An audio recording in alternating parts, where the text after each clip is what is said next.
maxaa dhici doona geerida nabi ciise calayhi salaam kadib maxaa laga wadaa reer bani israa'iil xagee quraanka looga sheegay nabi xisqiil calayhi salaam nabi yaxye iyo nabi ciise calayhi salaam maxay isku ahaayeen mise isku waqti bay ahaayeen waxaan halka kaga jawaabi doonaa su'aalahaas oo dhan haddii aan ku bilaabo reer bani israa'iil kelmadda israa'iil macnaheedu waa addoonkii ilaahay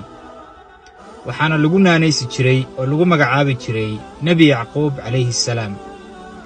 nebi yacquub calayhi salaam wuxuu dhalay 12 wiil 12kaas wiil iyo wixii ay sii dhaleen oo ka sii farcamay ayaa waxaa la yidhaahdaa reer bani israa'iil ama ilma israa'iil haddaba ma la dhihi karaa yuhuudda maanta joogta waa reer bani israa'iilkii saxda ahaa oo nasabkoodu wuxuu toos u galaa nebi yacquub calayhi salaam dadka baaritaannada sameeya qaarkood waxay leeyihiin nimankan yuhuuddaayo maanta jooga in ay yihiin dad isaga yimid qoomiyado kala duwan qaarkood carab ay ka yimaadeen qaarkood afrikaan ay ka yimaadeen qaarkood eeshiyaan ay ka yimaadeen oo aysan gelayn si toos ah nebi yacquub calayhi salaam nebi xisqiil calayhi salaam xaggee quraanka looga sheegay allah subxaanahu wa tacaala nebi xisqiil quraanka magaciisa kuma sheegin magaciisu wuxuu ku soo arooray kutubta israa'iiliyaadka ah israa'iiliyaadku maxay yihiin israa'iiliyaadku waa ambiyadii reer bani israa'iil loo soo diri jiray waxa ay ka qoreen nimanka reer bani israa'iil oo kutubtooda ku qoran oo annaga quraankeenna aan lagu sheegin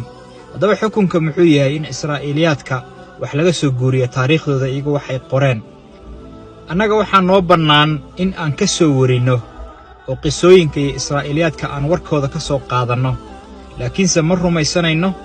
mana beeninayno nebi xisqiil calayhi salaamna kutubta yuhuudda ayaa lagu sheegay laakiinse quraanka allah subxaanahu wa tacaala wuxuu ku tilmaamay suuratulbaqara allah subxaanahu wa tacaala wuxuu leeyahay acuudu billaahi min ashaytaani alrajiim ألم تر إلى الذين خرجوا من ديارهم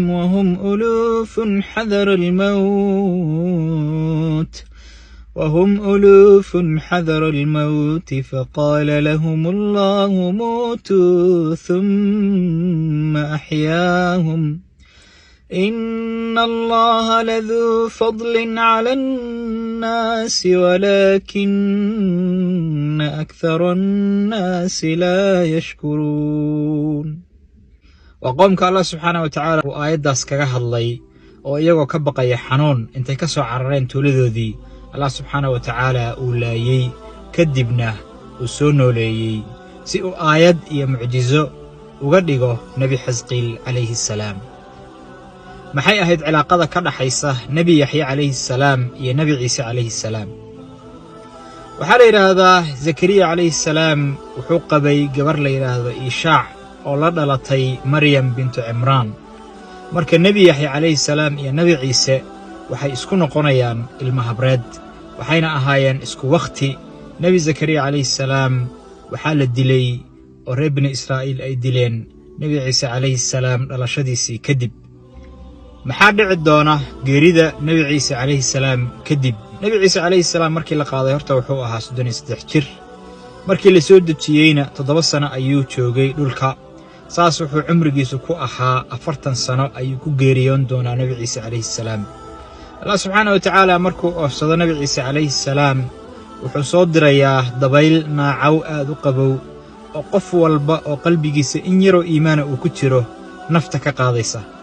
kadib dhulka waxaa isugu soo hari doona dadka gaalada ah keliya